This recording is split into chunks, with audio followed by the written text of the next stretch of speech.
Alright, welcome back to another Japan Book Hunter. And like I said, I'm pumping out the YouTube videos now that I have more time in my schedule. And today I thought we would look at some Umezz, but something special. A special box set by Umezz that I picked up as a present to myself when I moved into this studio. The first time I went out hunting after I moved in, I was like looking for something special for myself, for the shop, and I found this box set, and we're going to take a look at that. But first, a little bit about Umezz. I've done some other videos on Umezz, so you can search my channel. For example, I did the Perfection Edition of God's Left Hand, Devil's Right Hand.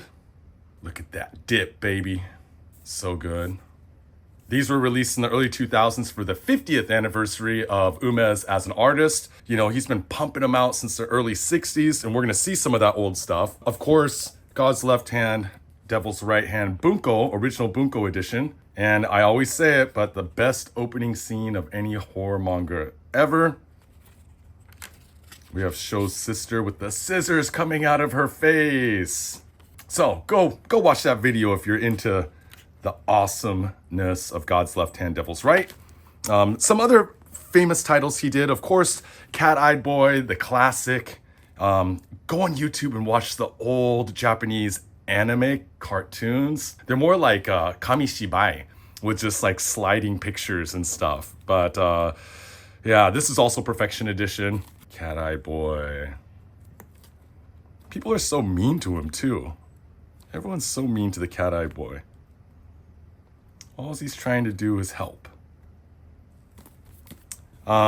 Drifting Classroom was translated into English and released by Viz, so that one's available. These covers are awesome.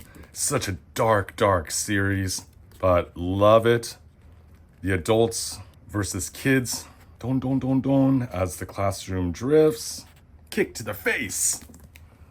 My Name is Shingo, which his final art exhibition that was held a couple years ago was a follow-up to this. Umezz is old, he can't draw anymore, so it was a exhibition of around, I want to say 70 some paintings that told the story, the follow-up to My Name is Shingo, which is also an amazing story.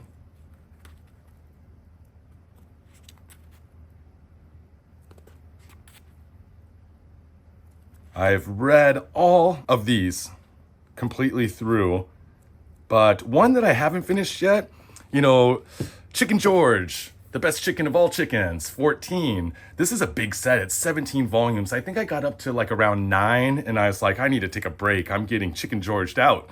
My brain was melting because it's just so psychedelic and so wild. The birth of Chicken George, our hero. I need to get back on this series. I had some rad Chicken George wind-up toys, but they've all sold off the website. I'm gonna have to restock those. And of course, not shojo horror that Umezz did was Ultraman. And other than the original, I think it's 1967 Kazumine Daiji Kazumine's version of Ultraman, this is just amazing. Umezz doing kaiju. The Umezz versions are just so cool. I mean, every time he draws a monster, it's just amazing. And his Ultraman, it's like his Ultraman's a little funky, like a slightly off, but that's what makes it so rad. Tasukete kure! Hoshino-kun! Ah, doshita! And then, dun. Actually, I think I put these up on JapanBookHunter.com, where I sell my books. I just put these up the other day. Cat-Eye Boy is up there. I need to go through and see what other Umezz I have that's missing, that's supposed to be up there. But I have quite a lot of Umezz in stock right now. But today, we're not here to go through Umezz's complete history. We're going to take a look at one box set that I picked up. So this is an early 80s box set. It's a bunch of reprints of Kashihon, or rental manga, that Umezz did in the early 60s. It includes 4 books and a supplemental. Sometimes they're called a furoku, but this one's called a beisatsu. But check out that box. So cool. And a friend had this and gave this to me. the same image. These posters were released for the release of this book, this box set. They were like a promotional item. Pretty cool, yeah? I need to get this framed and hang it up. But the flames. All right, let's take a look inside. First, we're gonna take a look at the Beisatsu, or the supplemental. Can't tell you what I paid for this, but it was a lot. I honestly don't remember. I was treating myself. So here is the supplemental. This is basically just about the history of Umezz up to, this was released, I want to say 1983. We'll take a look. And opening page, signed by Umezz himself, gouache. So you can imagine this was not a cheap box set. Mostly text in here, talking about Umezz's career, some of his early works, early characters. I mean, look at this.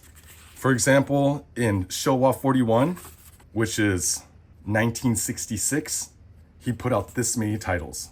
That was when he was doing Ultraman, The Secret of the Left Hand. I mean, a bunch of one-shots that they've never been put into tankobon. Some stuff that has been put into tankobon, but just so much. He's just so prolific. Then we have some of these Kashihon. These Kashihon reprints. Sokoro Nai Machi, the town that wasn't there. So it's really cool seeing early Umezz's early style. I mean, you can tell that he's got chops, but much different than his newer stuff. One, he was drawing based on the trends of the day, the style of the day. Manga was fairly new. There was still a lot of like Tezuka emulating Disney American cartoon styles and comic styles. Umezz is famous for all of his motion, and with like the grass blowing in the wind. You can see his early development. Here too, these action scenes.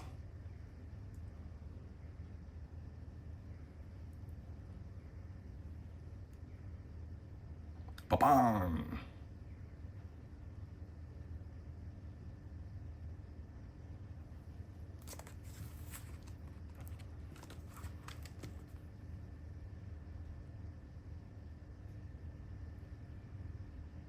Yeah, lots of movement. Which you see a lot of in his later works, of course. But again, these are more cartoony, comic booky, cartoony. But then you get stuff like the close-up on the eyes, which is a very Umezz thing to do. So he's developing his style at this point. These are all hardcover. Again, the eyes. These were limited to 500, these box sets. And I was trying to double check the date, but the date is inside that supplemental. I want to say 1983. This is the brother and sister of the forest. So, doesn't look very scary, right?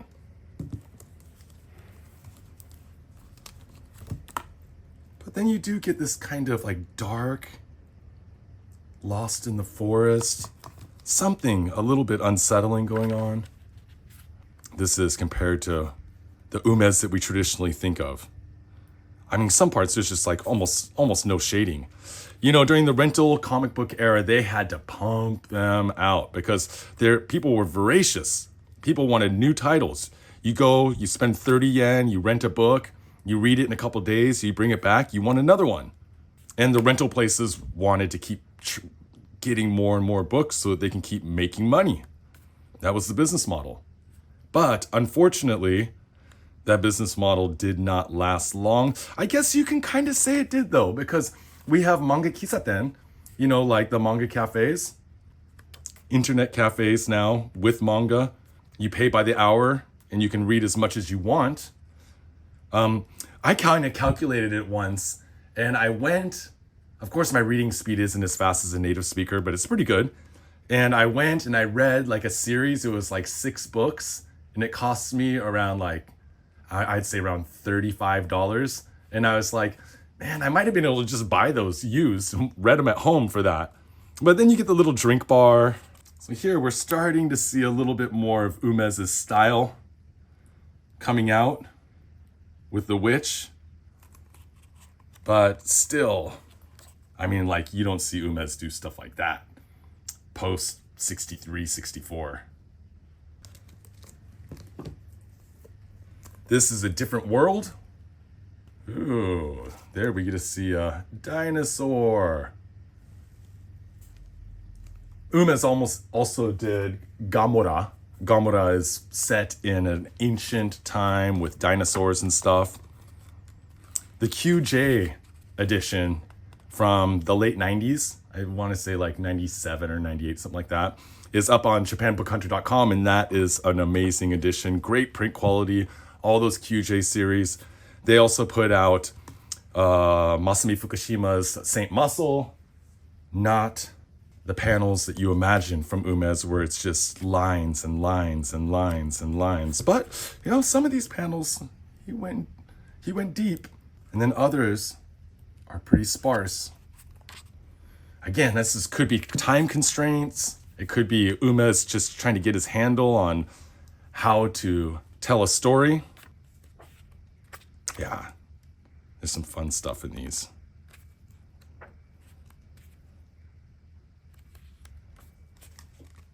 And there's some dinos boxing it out. If I was a kid and I picked up a comic book and it had dinosaurs boxing each other, I would have been so stoked. And this one is Yurei o Yobu Shojo, the girl who calls the ghost or the spirit or the apparition. Maybe the girl who summons. So now we're getting into Umezz ghost stories. I mean, this is kind of action mystery, but there's also this weirdo dude. So it's horror. It's a little bit, you know, this is a different world. This has a witch in it. So, I mean, we are getting some early kind of glimpses of horror from Umezz, but still super cartoony and cute. A lot of early shojo horror, it was heavy on the shojo, heavy on the girl's story, and then you get like a jump scare towards the third act, and then something horrible happens in the end. Disfigurement of the beautiful is a common theme. Hallucinations and apparitions. So those are the early rental manga of Umezz. Show it to you one more time because it's so rad. Isn't that cool? And thank you very much for watching my YouTube videos. You know the whole deal. Like, subscribe, leave a comment. I try to respond to all the comments when I have time. And I'm going to keep on pumping out some YouTube videos for everyone. And remember, Japan Book Hunter on Instagram is where I post my rare books for sale. Also, JapanBookHunter.com, where I have everything up there. You know, we have over a couple thousand titles. That's not even including books, because some are series and stuff, right?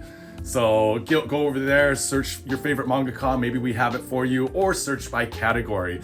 And the same Japan Book Hunter here and on TikTok, which the homie Brandon is managing the TikTok over there. So go over there.